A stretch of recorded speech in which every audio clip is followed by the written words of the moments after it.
Have you ever met someone who shouldn't exist? I don't mean a stranger who feels off. I mean a real person, flesh, bones, eyes, who stands right in front of you, even though they've been dead for over 20 years. I didn't believe in ghosts before that night. But after what happened at that gas station in Montana, I don't even trust my own memories anymore. This happened during a motorcycle trip I took last summer. I was riding across Montana, nothing but long, empty roads and miles of open land. Beautiful, yeah, but also lonely. The kind of lonely where your mind starts to talk a little too much. The sun was already going down and the temperature was dropping fast. My fuel gauge had dipped lower than I liked, and I hadn't seen a town in about an hour. That's when I spotted it. A gas station, or something that used to be one. It sat alone beside the road like it'd been forgotten by time. Half the lights flickered, the sign was hanging crooked, the building was dark except for one buzzing fluorescent tube over the entrance. But the pumps actually looked like they still worked. I pulled up, relieved. The moment I climbed off the bike, though, I felt something strange, like the air was heavier, like someone was watching. But I told myself I was being dramatic. I swiped my card. The pump beeped and clicked to life, so it still had power. That should have been the first warning. I wanted to use the restroom before getting back on the road, so I walked toward the store. The door creaked as I pushed it open. Inside, it looked frozen in time. Old soda ads from the 90s, shelves covered in dust, snacks long expired, a soda cooler with cloudy glass and nothing inside. The place smelled like old cardboard and stale air. On the counter sat a small metal bell. A little sign next to it said, "Ring for service." I hesitated, but I was already here. So I tapped it. Ding. The sound echoed through the entire store. At first, nothing happened. Then I heard footsteps, slow, heavy, dragging. Someone came out from the back room, a tall, thin man, wearing an outdated gas station uniform, the kind with a stiff collar and a stitched name tag that had faded too much to read. He didn't say anything, he just stared at me. His eyes were wide, too wide, and he didn't blink, not once. I tried to smile, just to break the tension. I just need to pay for gas," I said. He didn't respond, didn't nod, didn't move. He just held out his hand, palm up, waiting. I slowly gave him a $20. He took it without looking at it, walked behind the register, and dropped a few coins into my hand. His skin was cold, like refrigerated cold. I muttered thanks, turned around, and got out of there as fast as I could. Something was wrong. I could feel it in my chest. A few miles down the road, the fear started to fade. The night air felt good. The engine hummed beneath me. That's when I reached for my jacket pocket. Empty. My wallet, I'd left it on the counter. I groaned out loud. But I had no choice. That was my ID, my cards, everything. So I turned around. It took me maybe 6 minutes, 7 at most. But when I pulled back into the station, my stomach dropped. The place was completely different. The lights were off, all of them. The windows were boarded up, the doors were nailed shut, the sign had fallen to the ground. The pumps were rusted, dry, covered in flakes of orange and brown. It looked like it had been abandoned for decades, like the version I had seen earlier never existed. I stepped off my bike slowly, keeping my eyes on that boarded up storefront. That's when I noticed something on the ground, right where the door would have been. My wallet, perfectly intact. Not dirty, not weathered, just sitting there. I picked it up with shaking hands, and the moment I did, a cold wind blew across the lot. The boards on the windows creaked. The metal sign rattled on the ground. Something inside the store, thump. A single, muffled sound from behind the bolted wood, as if something was still in there. I didn't wait to find out. I jumped on my bike and tore down the road so fast my tires skidded on the gravel. I didn't stop riding until I reached the next town. I found the sheriff's station and went inside, still breathing hard. A middle-aged sheriff with a thick mustache looked up from his desk. "You all right? You look like you saw a ghost." I almost laughed. Almost. Instead, I told him everything. The gas station, the attendant, the boarded windows, the wallet. He listened quietly. No interruptions. When I finished, he leaned back in his chair, exhaled slowly, and said something I'll never forget. "That station closed in 2004. I stared at him.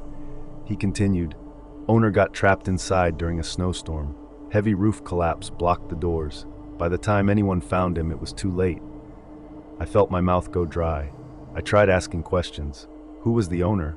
What did he look like? Did anyone survive? But the sheriff just shook his head. Nobody's been there since, he said. Place was condemned years ago. Nobody should have been inside. And you sure as hell shouldn't have been able to pump gas. I didn't argue. Hell, I couldn't, because deep down, I knew the man I saw wasn't alive. Not anymore. That night, I checked into a motel. I locked the door, closed the curtains, and sat on the bed replaying everything. I took out my wallet, looked through it carefully. That's when I saw it. A small slip of paper folded behind my ID. I hadn't put it there. It looked old, yellowed, brittle. I unfolded it. Just 2 words were written inside. In shaky, uneven handwriting, "Thank you." I froze, because the man at the gas station never said a single word to me. But he did give me change. And I did pay him. Maybe that was all he wanted. One more customer, one more normal moment before disappearing back into whatever place he belonged. I left the motel before sunrise, never slept. And I swear, as I rode out of town, I could almost feel someone watching from the side of the road. Someone tall, thin, with wide, unblinking eyes. So if you're ever riding alone and you see a gas station in the middle of nowhere with flickering lights and dusty windows, keep going. Don't stop. Don't look inside. Don't ring the bell. Because if the attendant comes out to greet you, you might not want to know how long he's been waiting for another customer.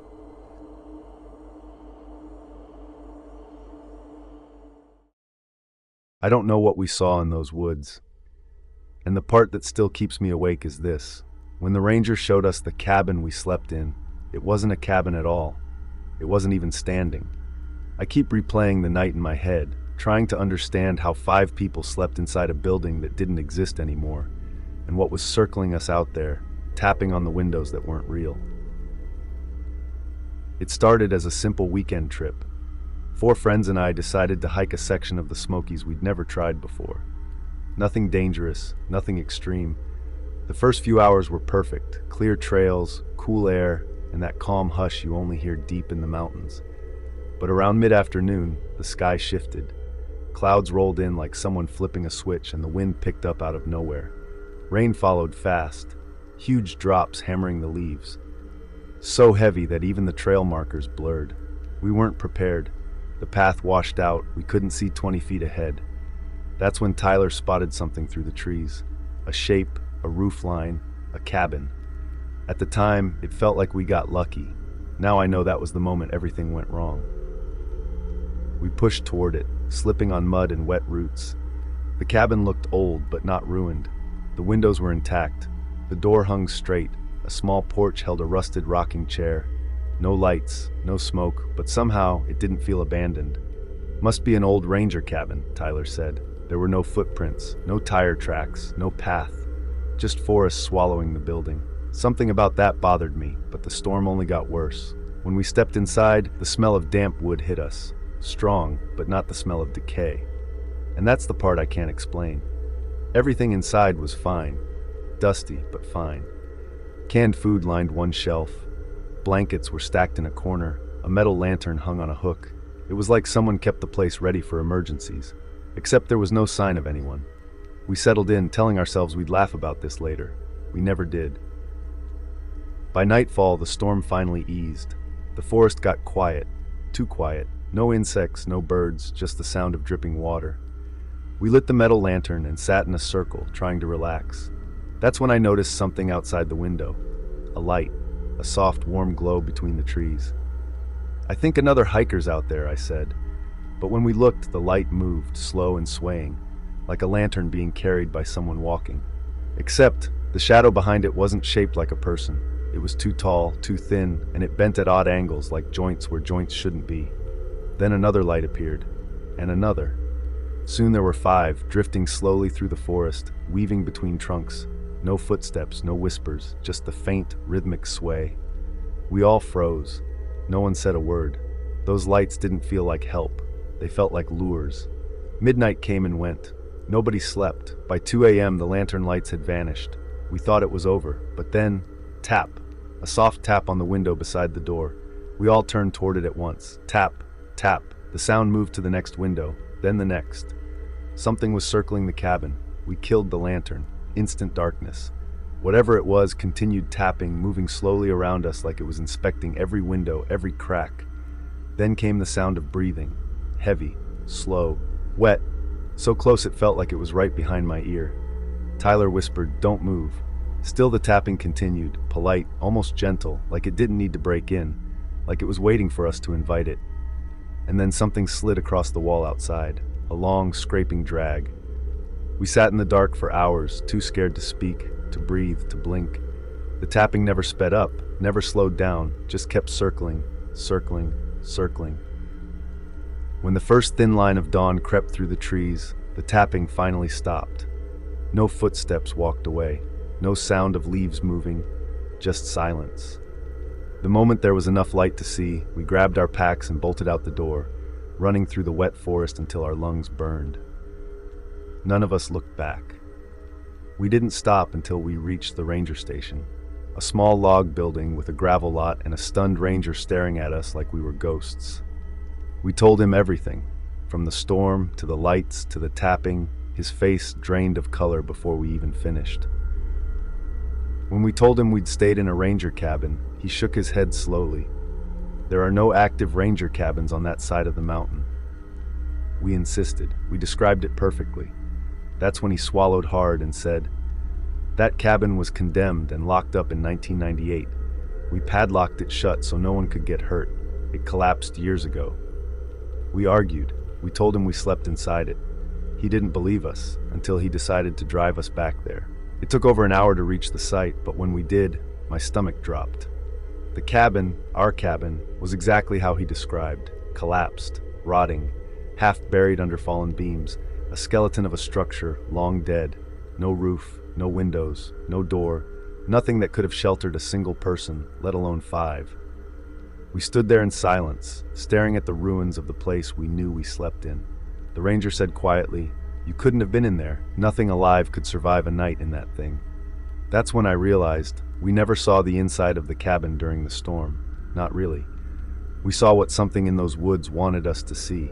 A safe shelter, a trap disguised as help. And whatever was tapping on those windows was never outside. It was trying to get in because maybe it was the one who built the illusion and it wanted to see us up close. We left the mountain that day. None of us ever returned. But sometimes when it rains, I swear I still hear that slow, steady tapping. And sometimes in the corner of my eye, I think I see a warm lantern light swaying between the trees. Waiting, searching, looking for the ones who got away. If you enjoyed these horror stories, please give this video a like and leave a comment. I'd love to know which story chilled you the most. Don't forget to subscribe for more true horror tales every week.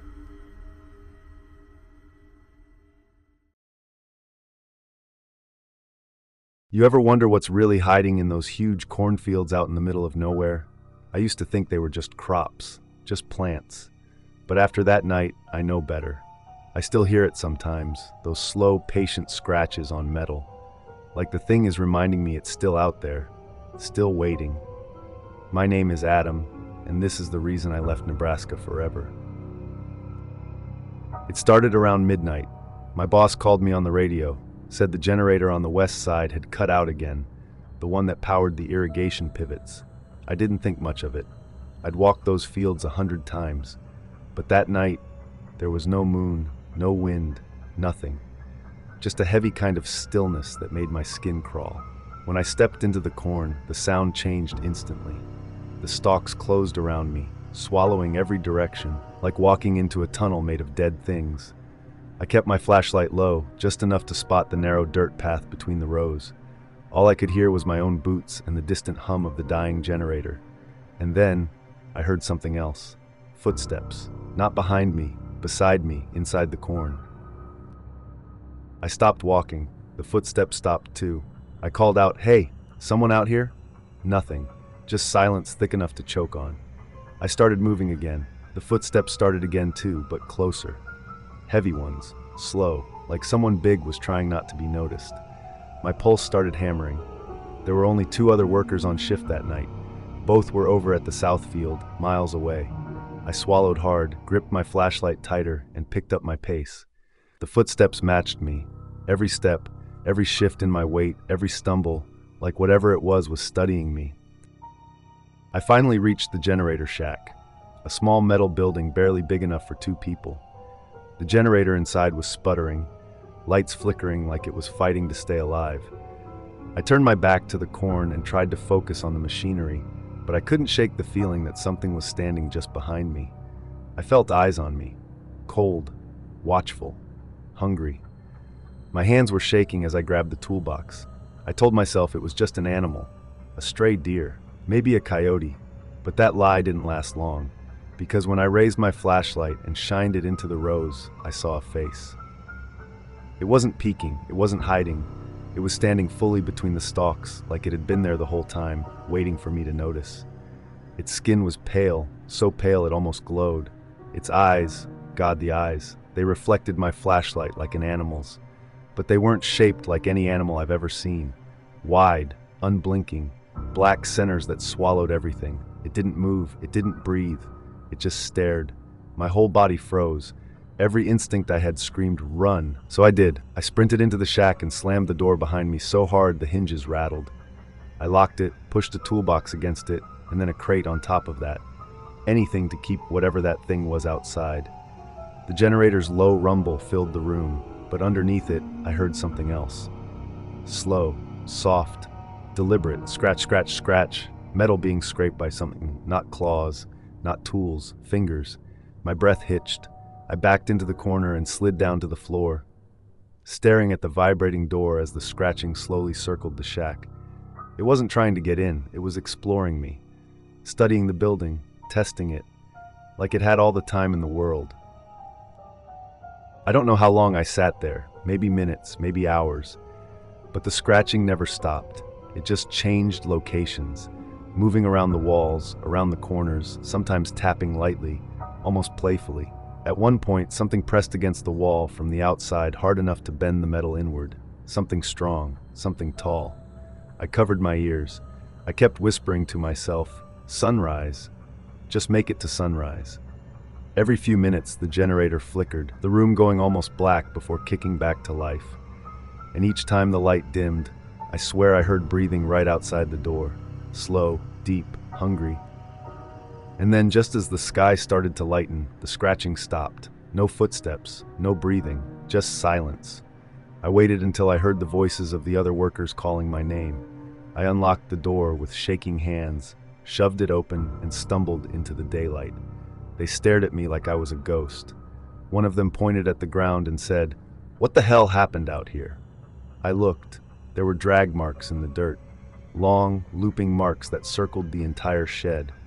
Over and over and over again. Like something had crawled around the building all night, something that didn't walk like a human. I told them what I saw. They didn't believe me. I didn't care. I quit that same day, packed my truck, and drove until the cornfields disappeared behind me. I haven't been back since. People always ask me why I left Nebraska, why I don't go near farms anymore, why I jump whenever I hear something scrape metal. I tell them the truth. Some things live in those endless cornfields, things that can pace beside you without breaking a stalk, things that watch and wait and scratch. And the worst part? Sometimes late at night, when everything is quiet, I swear I still hear it. Scratch, scratch, like it finally found me again. Thanks for watching Sinister Horror Diaries. Until next time, stay safe, stay scared, stay sinister.